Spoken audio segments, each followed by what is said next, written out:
إن الحمد لله نحمده ونستعينه ونستغفره ونعوذ بالله من شرور أنفسنا ومن سيئات أعمالنا من يهده الله فلا مضل له ومن يضلل فلا هادي له وأشهد أن لا إله إلا الله وأشهد أن محمدا عبده ورسوله أرسله بالحق بشيرا ونذيرا أما بعد فإن خير الحديث كتاب الله وخير الهدي هدي محمد صلى الله عليه وسلم فإن خير الأمور عوازمها وشر الأمور محدثاتها وكل محدثة بدعة وكل بدعة ضلالة وكل ضلالة في النار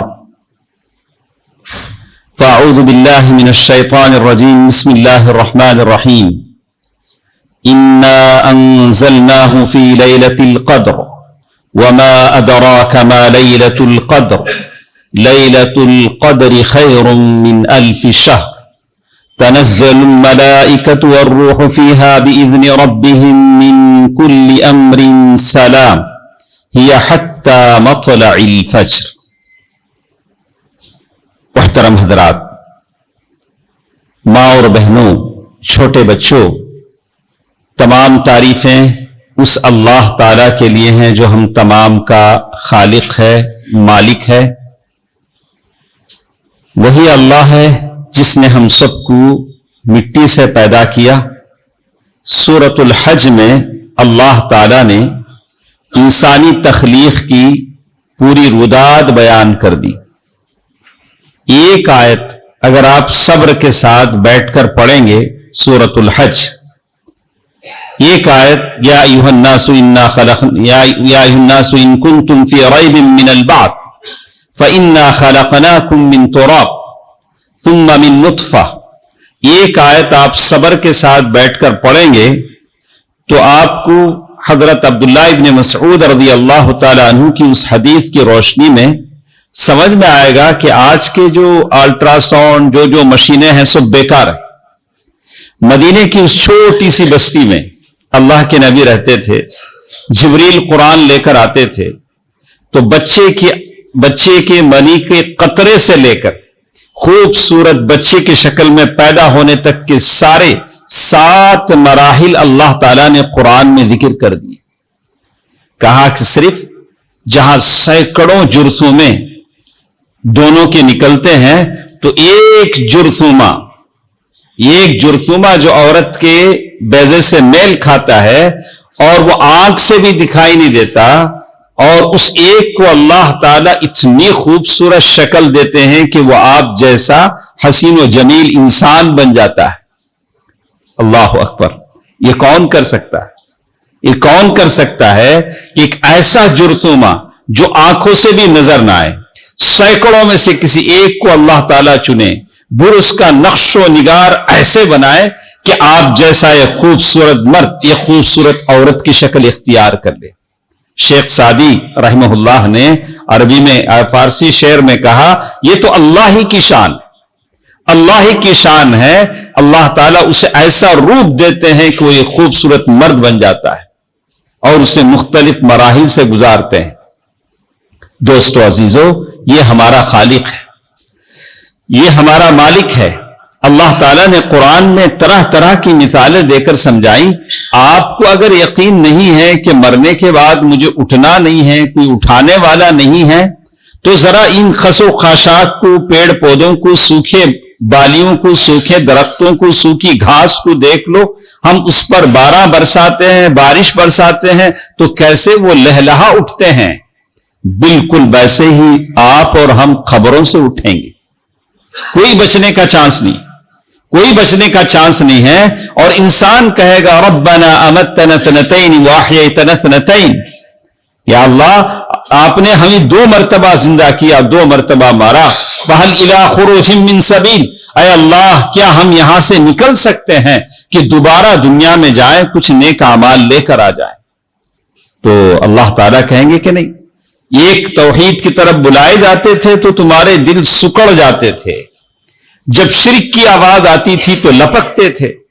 اب تو واپس جانے کا موقع نہیں ہے. قال اخسؤوا فيها ولا تكلمون، اسی جہنم میں ذلیل ہو جاؤ، یہاں سے باہر نہ نکلو۔ دوستو عزیزو، یہ اللہ ہمارا رب ہے جس نے ساری باتیں کھول کر آپ کے سامنے رکھ دی، کوئی ایکسکیوز نہیں، کوئی بچنے کا چانس نہیں ہے۔ اور حدیثیں ہمارے پاس بہت ہیں، لیکن مختصر وقت میں مجھے کچھ باتیں آپ سے کرنی ہیں، اور یہ عشر اواخر کا موقع ہے، رمضان ہم سے رخصت ہونے والا ہے۔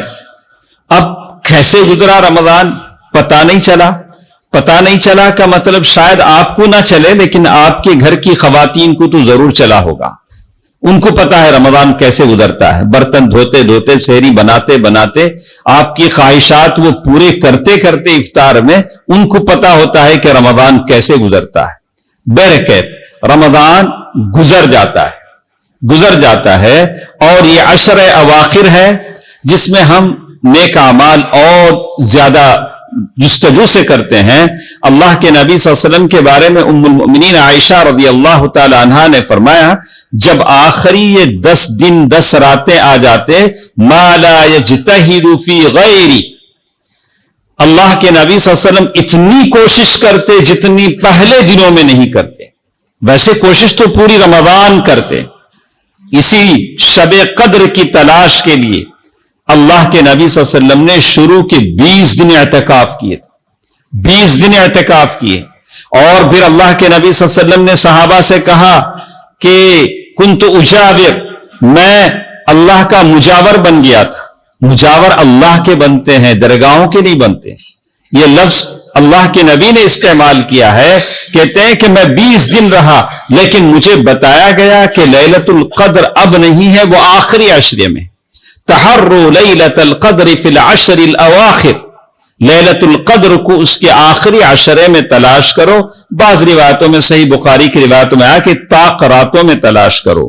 ابن عثیمین رحمہ اللہ، شیخ ابن باز رحمہ اللہ نے کہا کہ جو آدمی 10 راتیں پورے جاگے گا، اسی کو گارنٹی ہے کہ وہ لیلۃ القدر پالے، اسی کو پوری گارنٹی ہے۔ آخری 10 راتیں اٹھے۔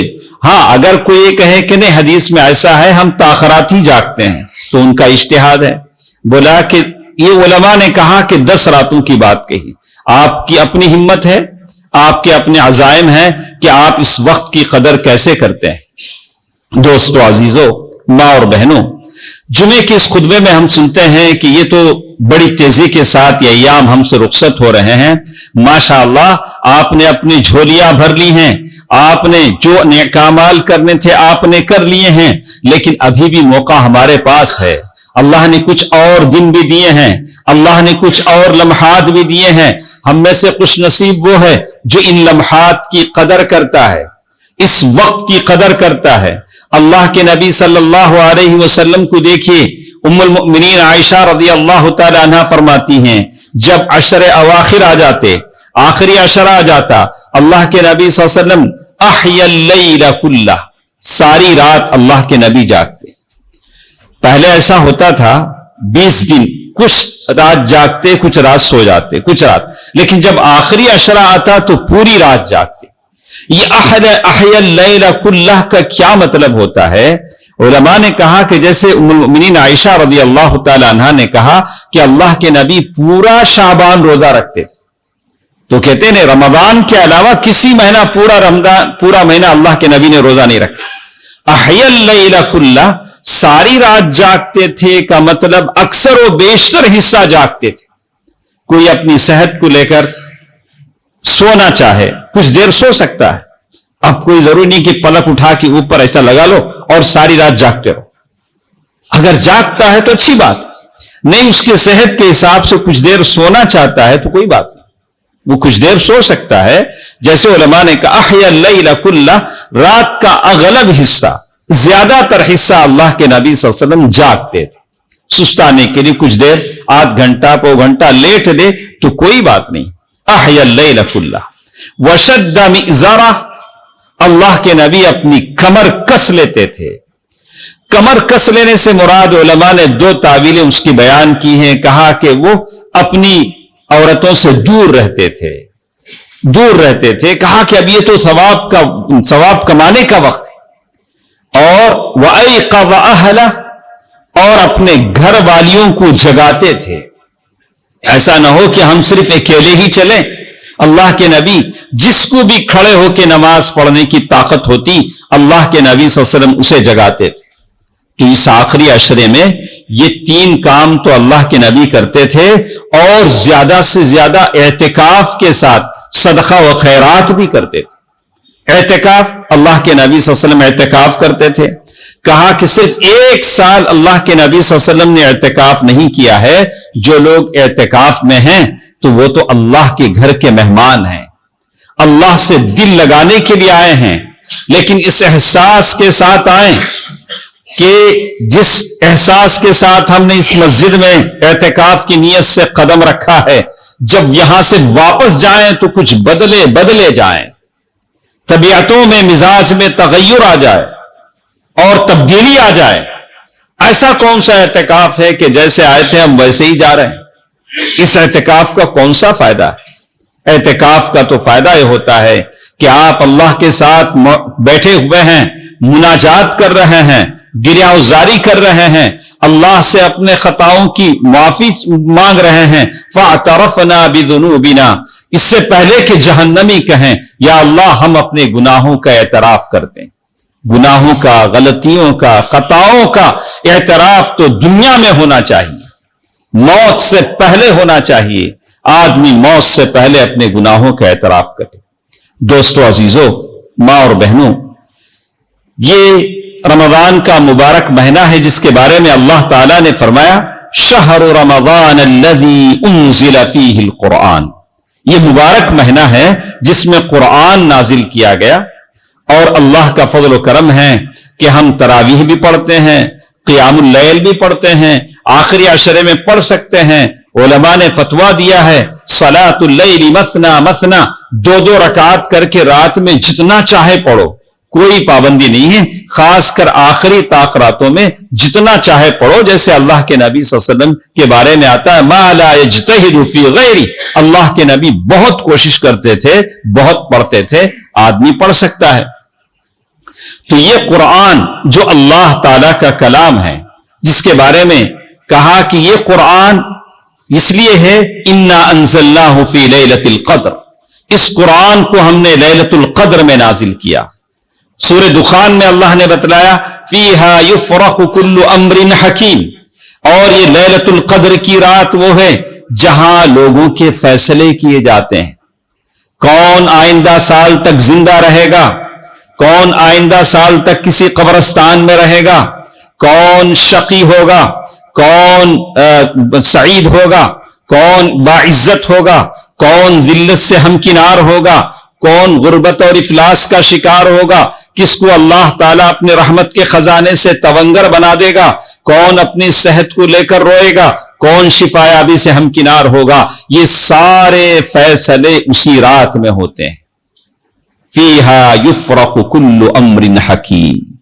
کیا ہی اچھا ہو کہ میرا جو فیصلہ لکھا جائے تو میرا سر سجدے میں ہو، میرے ہاتھ اللہ کے بارگاہ میں اٹھے ہوئے ہوں، میں کسی بازار میں کسی سڑک پر آوارہ گردی کرتے نہ ملوں، اور میں اللہ کے بارگاہ میں سجدہ ریز ہوں جب میرے بارے میں اللہ تعالیٰ لکھیں کہ فلاں بندے کے لیے سعادت ہے.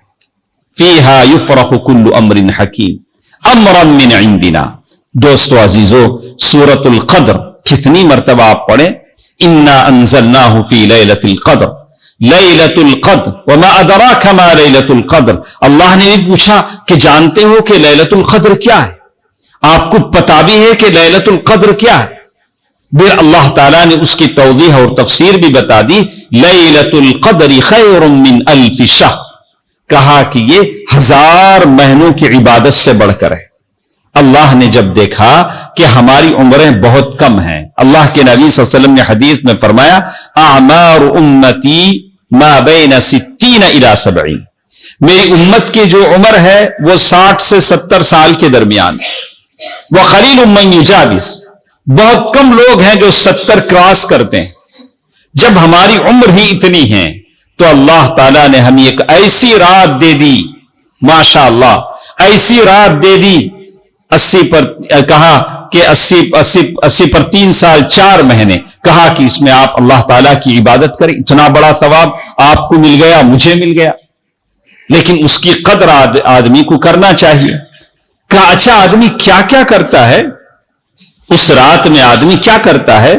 قیام اللیل کرتا ہے، تراویح پڑھتا ہے، قیام اللیل کی نماز پڑھتا ہے، قرآن مجید کی تلاوت کرتا ہے، تضرع اور گریہ ازاری کرتا ہے، اللہ تعالیٰ سے دعا کرتا ہے، عمل خیر نیک کام کرتا ہے. اس رات میں اللہ تعالیٰ سے بار بار دعا کرتا ہے کہ اللہ تعالیٰ اس کی بگڑی بنا دے. دوستو عزیزو، ماں اور بہنوں، یہ آخری عشرے میں لیلۃ القدر ہے، اور اس کے مسائل، اس کی باتیں الگ ہیں کہ لیلۃ القدر کب آئے گی. اور لیلۃ القدر جاگنے میں بھی لوگ طرح طرح سے ہیں. کسی نے صرف 27ویں تاخرات کو خاص کر دیا. ہاں ہم مانتے ہیں کہ کچھ حدیثیں ہیں، اور صحابہ میں سے کسی نے قسم کھا کر کہا کہ میں قسم کھا کر کہتا ہوں کہ لیلۃ القدر 27ویں تاخرات ہے. اور کبھی 21ویں تاخرات کو لیلۃ القدر آ گئی. اللہ کے نبی صلی اللہ علیہ وسلم نے اس دن سجدہ کیا، بارش میں کیچڑ لگی ہوئی تھی. تو کبھی لیلۃ القدر بدلتے رہتی ہے، کبھی 21ویں تاخرات، کبھی 25ویں، کبھی 27ویں، کبھی 29ویں بھی آ سکتی، کوئی گارنٹی نہیں. اب اگر میں 27ویں کو خاص کر لوں تو اللہ نے جس مقصد کے لیے بھلایا تھا وہ مقصد بیکار ہو جاتا ہے. اللہ کے نبی نے کیا کہا کہ مجھے لیلۃ القدر بتلائی گئی، پھر بھلا دی گئی، میں بھول گیا.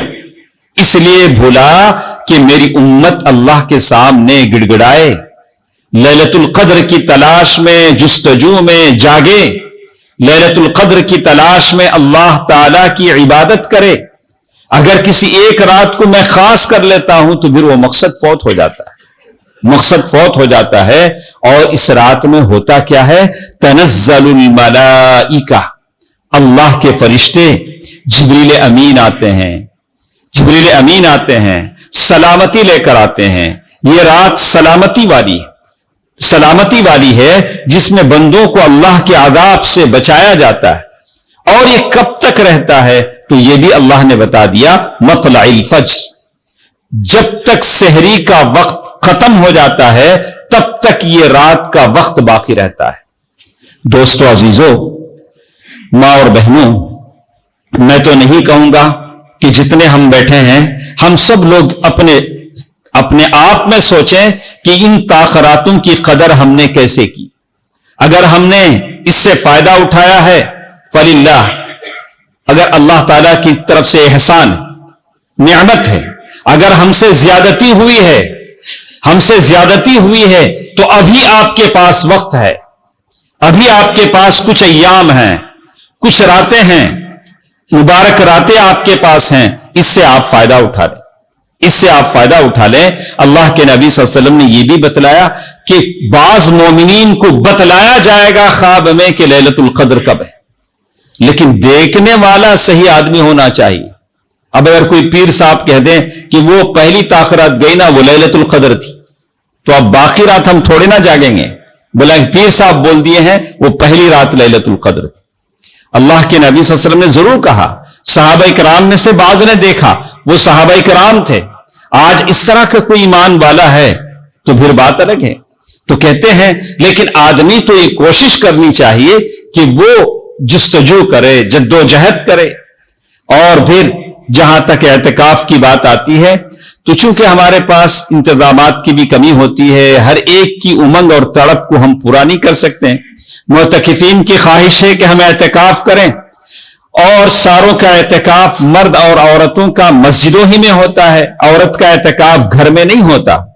اور آدمی جب اللہ تعالیٰ کے گھر اعتکاف کے لیے آ جاتا ہے تو اللہ تعالیٰ سے لو لگاتا ہے، لوگوں سے بات نہیں کرتا، بس اللہ تعالیٰ کے ساتھ رہتا ہے، دعائیں کرتا ہے اور اپنی نفل نمازیں پڑھتا ہے، اللہ تعالیٰ کی قربت چاہتا ہے. حضرت عمر رضی اللہ تعالیٰ عنہ اللہ کے نبی صلی اللہ علیہ وسلم کے پاس آئے، آ کر پوچھا اللہ کے نبی میں نے نظر مانی ہے، اعتکاف سنت ہے، لیکن واجب کب ہوتا ہے؟ جب آپ نظر مانیں. اگر آپ نظر مان لیں یا اللہ اگر میرے بیٹے کو اگر جاب مل جائے تو میں آئندہ رمضان میں 10 دن اعتکاف کروں گا. اب اعتکاف کیا ہو گیا؟ واجب ہو گیا. واجب ہو گیا آپ کو وہ پورا 10 دن اعتکاف کرنا پڑے گا۔ حضرت عمر رضی اللہ تعالیٰ عنہ نے ایک دن کے اعتکاف کی نظر مانی تھی کعبۃ اللہ میں۔ اللہ کے نبی صلی اللہ علیہ وسلم سے انہوں نے سوال کیا، اللہ کے نبی میں نے ایک رات کعبۃ اللہ میں عبادت کے ساتھ گزارنے کی نظر مانی تھی، اعتکاف کرنے کی۔ اللہ کے نبی صلی اللہ علیہ وسلم فرمائے اوفی بنذرک، ایسا کرو کہ تم اعتکاف کرو، اپنی نظر پوری کرو کعبۃ اللہ میں ایک رات کی جو نظر۔ اس سے علماء نے استدلال کیا کہ اعتکاف کے لیے روزہ شرط نہیں ہے۔ اب ایک صاحب ہیں، بوڑھے ہیں، روزہ نہیں رکھ سکتے ہیں، اب ہم ان سے نہیں کہہ سکتے اچھا اب تم اعتکاف بھی نہیں رہ سکتے، نہیں، ضرور رہ سکتے ہیں، بھلے وہ روزہ نہیں ہے، اب رات کا تو روزہ نہیں ہے۔ حضرت عمر رضی اللہ تعالیٰ عنہ نے کہا کہ میں رات کو اعتکاف کرنے کی نظر مانی، اب رات میں کون سا روزہ ہے؟ روزے کے ساتھ اعتکاف کرنا افضل ہے، لیکن اگر کوئی بنا روزے کی بھی رکھنا چاہے رکھ سکتے ہیں، کوئی حرج نہیں ہے، آدمی اعتکاف کر سکتا ہے۔ دوستو عزیزو، عشر اواخر کی عبادتوں میں ایک لیلۃ القدر کی تلاش ہے، اور لیلۃ القدر ہم میں سے کسی کو مل جاتی ہے تو اس سے زیادہ خوش نصیب بندہ کوئی نہیں ہے۔ دوسرا، آدمی اعتکاف کی دولت سے بہرور ہوتا ہے، معتکف ہوتا ہے، اور اگر کوئی 10 دن کا اعتکاف کر لیتا ہے تو ٹھیک ہے، اگر نہیں کر سکتا ہے تو جتنا، بعض علماء نے کہا یوم و لیلہ، ایک دن ایک رات، یا منیمم جتنا ٹائم آپ اسپینڈ کریں، کوئی قید نہیں، کوئی قید نہیں ہے، جتنا بھی ٹائم آپ اسپینڈ کریں ہو سکتا ہے آپ کا اعتکاف مکمل ہو سکتا ہے، ٹائم کی کوئی پابندی نہیں ہے۔ دوستو عزیزو، ماں اور بہنوں، ایک اور چیز آخری عشرے میں جو انسان کرتا ہے وہ اللہ تعالی سے دعائیں ہیں، دعائیں ہیں۔ رمضان کی آیتوں کا جہاں اللہ نے ذکر کیا، دعاؤں کا ذکر کیا، وَإِذَا سَأَلَكَ عِبَادِي عَنِّي فَإِنِّي قَرِيبٌ أُجِيبُ دَعْوَةَ الدَّاعِ إِذَا دَعَانِ فَلْيَسْتَجِيبُوا لِي وَلْيُؤْمِنُوا بِي لَعَلَّهُمْ يَرْشُدُونَ۔ جب میرے بندے میرے تعلق سے پوچھیں تو آپ بتلا دیجئے میں بہت قریب، بہت قریب ہوں۔ دوستو عزیزو، ماں اور بہنوں، اللہ تعالیٰ بہت قریب ہیں، آپ کی دعائیں سنتے ہیں، لیکن کس آدمی کی دعائیں سنتے ہیں؟ جو اللہ پر یقین کامل رکھتا ہے، اللہ پر بھرپور توکل رکھتا ہے، اللہ اس کی دعاؤں کو سنتے ہیں۔ اللہ نے دعا کی اہمیت کو بھی بتلا دیا کہ رمضان میں دعا کتنی اہمیت والی ہے، اس لیے کہ نبی کریم صلی اللہ علیہ وسلم نے فرمایا الملک العادل، انصاف پسند بادشاہ کی دعا قبول ہوتی ہے، روزے دار کی دعا قبول ہوتی ہے۔ آپ روزے سے ہیں، اللہ سے دعا کیجئے، اپنی صحت کے لیے دعا کیجئے، اپنی کمائی کے لیے، اپنی روزی کے لیے دعا کیجئے۔ اللہ، اس کے خزانوں میں کوئی کمی نہیں۔ آپ کو لگتا ہے کہ اللہ نے ساروں کو دے دیا ہو، آپ کے دینے کے لیے اللہ کے پاس خزانے میں کچھ ہے نہیں؟ بولا کہ نہیں، اللہ دنیا، جنوں اور انسانوں کو جو جو مانگے سب دے دے۔ اللہ کے رحمت کے خزانے میں سے کتنا کم ہوگا؟ سوئی سمندر میں ڈبو کر نکالی جائے تو جتنا سمندر کا پانی نیڈل سوئی کو لگتا ہے اتنا ہی کم ہوگا۔ باقی اللہ کے پاس سمندر ہے، لیکن اللہ سے مانگنے کا انداز سیکھو، اللہ سے مانگنے کا انداز سیکھو۔ نبی کریم صلی اللہ علیہ وسلم کو دیکھو، بدر کی جنگ میں اسی رمضان کے موقع پر 17 رمضان میں اپنے لیے خیمہ لگایا ہے، گڑ گڑا کر دعا کر رہے ہیں، اور حضرت ابوبکر کہہ رہے ہیں اللہ کے نبی آپ نے اللہ کو منوا لیا ہے، اب تو بس کیجئے۔ دعا ختم کر کے باہر نکلے، کہا دیکھو صحابہ، یہ جگہ ہے جہاں ابو جہل گر کے مرے گا، یہ جگہ ہے عتبہ گر کے مرے گا، شیبہ، ربیعہ، ایک ایک کا نام لے کر کہا کہ یہ یہاں یہاں گر کر مرے گا۔ دیکھا، جب دعا ایسی ہو، اللہ پر ایمان ہو، یقین ہو، یقین کامل ہو، اللہ تعالیٰ پر ایسا یقین ہو کہ میری دعا اللہ قبول کر رہے ہیں، اللہ ضرور قبول کریں گے۔ رمضان کا موقع ہے، رمضان کا موقع ہے، زندوں کو آپ نے تحفے دے دیے، زندوں کی دلوں کو خوش کر دیا۔ ادھر دیکھو، اس قبرستان میں تمہارے آبا و اجداد ہیں، تمہارے اسلاف ہیں،